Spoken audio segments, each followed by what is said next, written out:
Pessoas, bem-vindas a mais uma aula de Geografia, professor Átila na área, Geografia 3, módulo 3, tá? Módulo aí que a gente vai falar da cultura e do espaço geográfico do mundo atual, né? Como essa cultura influencia as transformações no espaço geográfico.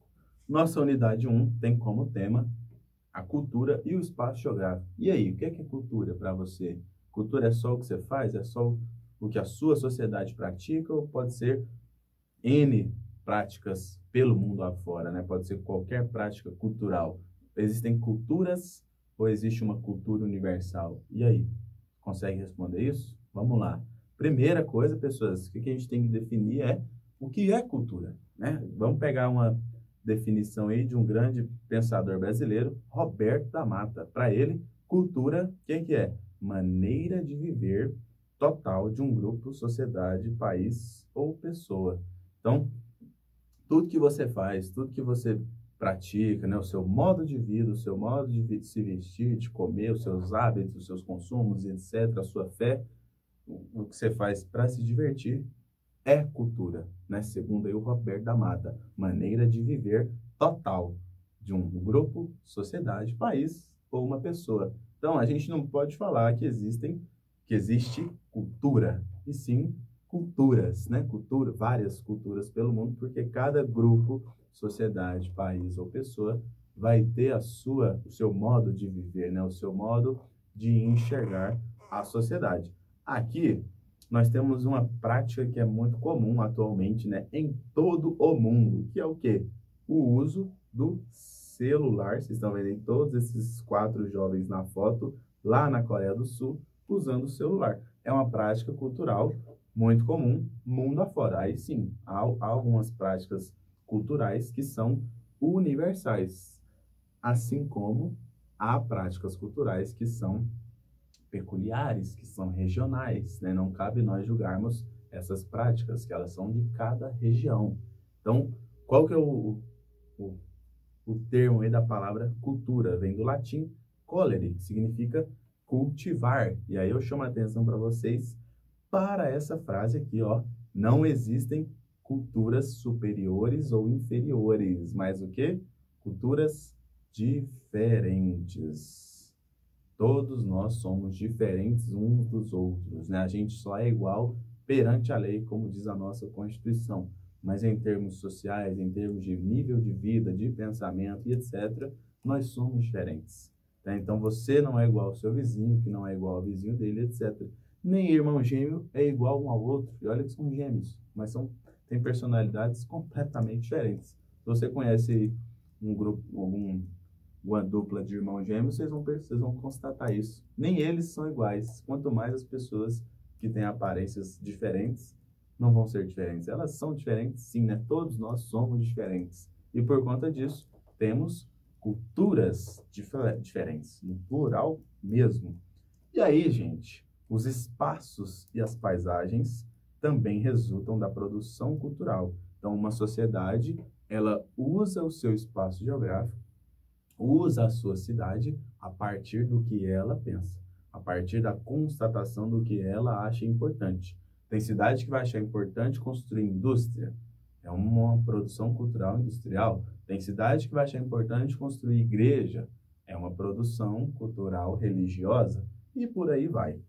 As culturas mudam, recebem influências, trocas de informações com diferentes povos. Então, por exemplo, o que vocês estão vendo nessa foto aí, desses jovens coreanos usando celulares, é basicamente uma troca de informação e de hábitos culturais entre eles e outras pessoas que eles estão conversando no celular.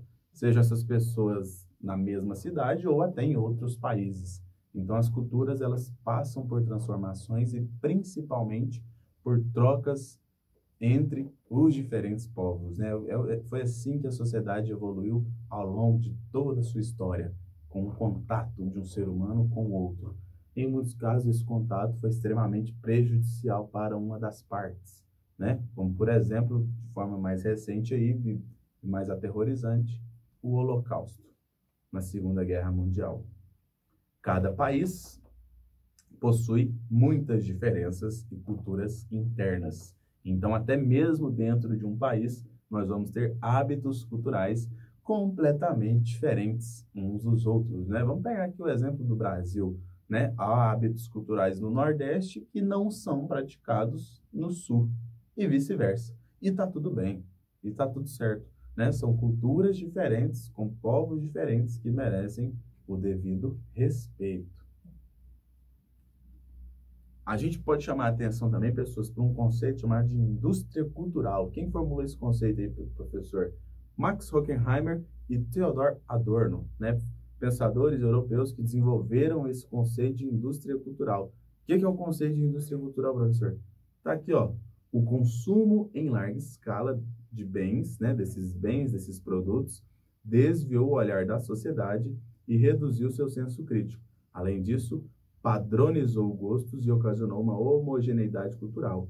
Então, a indústria cultural, o que é? É uma indústria que produz bens de consumo, né, para você consumir, que sejam padronizados para todos, né? Um estilo de roupa, um estilo de música, um estilo de esporte e por aí vai, né? É uma indústria que está em todo o mundo e que ao longo dos últimos anos, das últimas décadas, fez justamente isso aí, ó, que as pessoas tivessem o seu senso crítico reduzido. Por quê? Porque está tudo padronizado, né? A indústria cultural, uma das críticas dela é justamente isso, né? Não tem uma diferença, uma diversidade, é tudo padronizado, o gosto musical, o estilo de roupa e etc.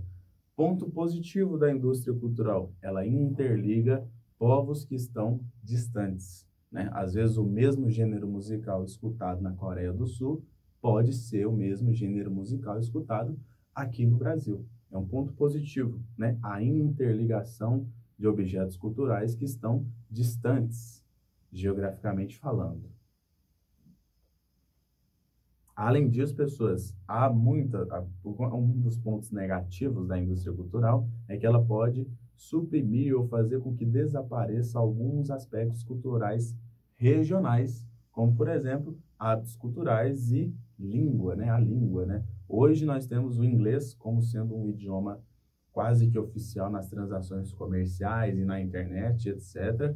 E por conta do inglês ser quase que um idioma oficial do mundo, né, nessas relações comerciais, empresariais, etc., algumas línguas nativas começam a desaparecer, né? A gente começa a ter o quê? A morte. Nossa, professor, que palavra forte, mas é para chamar a atenção, né? Quando há o desaparecimento de uma língua, morre uma cultura, né? Quando há o desaparecimento de uma língua, a gente tem aspectos culturais que são deixados de lado. Isso é extremamente ruim para as sociedades que praticavam essa cultura, porque elas acabam incorporando hábitos que, historicamente, não eram delas, né? E aí a gente chama a atenção para vocês nessa foto das jovens uigures, na China, né? Que é um país grandioso, com mais de 1 bilhão de pessoas, né? O terceiro maior país do mundo em termos de extensão territorial e possui quase ou mais de 50 etnias reconhecidas oficiais pelo governo chinês e tem uma língua própria. Essas crianças, elas vão crescer, elas vão ter uma educação. É bem provável que a educação dessas crianças, dependendo de onde elas vão estudar, supra ou acabe com essa língua oficial, com essa língua materna, e elas começam a falar um outro idioma. E aí, isso é bom ou ruim? Bom, particularmente eu acho que é ruim, porque é uma morte de uma cultura, né? Quando você deixa de praticar hábitos ensinados a você desde o seu nascimento. Mas isso é só uma hipótese, né? É só uma possibilidade. Hoje nós temos aproximadamente 7.000 línguas faladas no mundo, com um sério risco de algumas desaparecerem. E aí a gente associa essa palavra a essa morte. Deus me livre.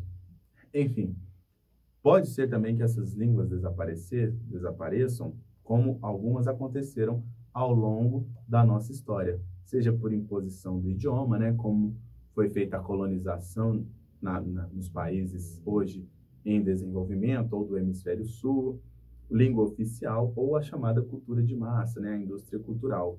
Observe essa frase.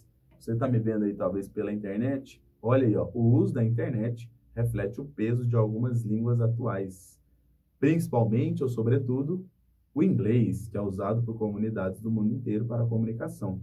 Então, você aprende o inglês, padroniza a informação e a comunicação virtual, em detrimento de algumas línguas menores que, com o passar do tempo, podem desaparecer. Isso é extremamente ruim para essas línguas. Pensa nisso.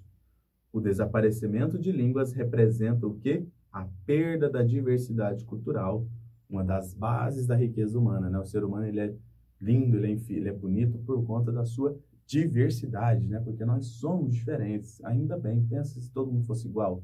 Que chatice que não seria, não é verdade? E essa diversidade impacta vários segmentos da nossa vida, como a religião. E hoje nós temos aí várias religiões no mundo, né? Algumas praticadas por muitas pessoas, bilhões de pessoas, como o cristianismo e o islamismo, e outras religiões menores, né? Como algumas religiões indígenas aí, ou nativas, seja na Ásia, aqui na América, na Oceania, ou quiçá na Europa.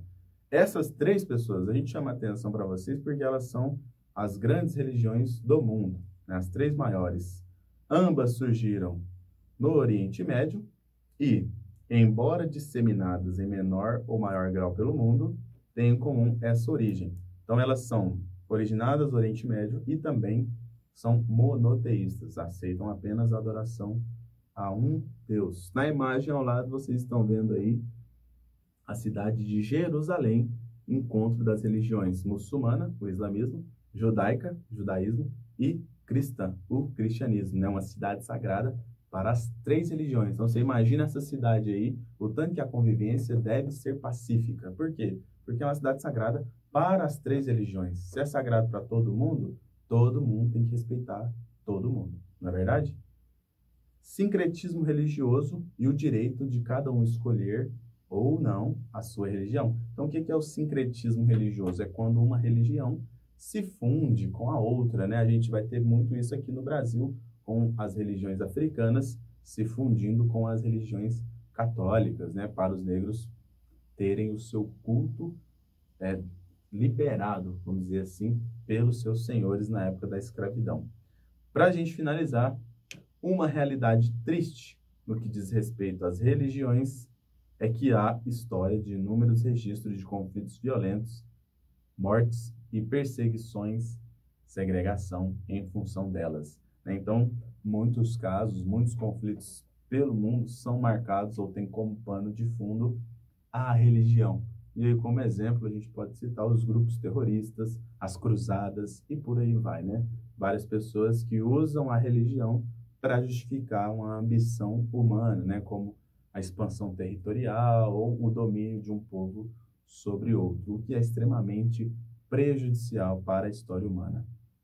Valeu, até a próxima.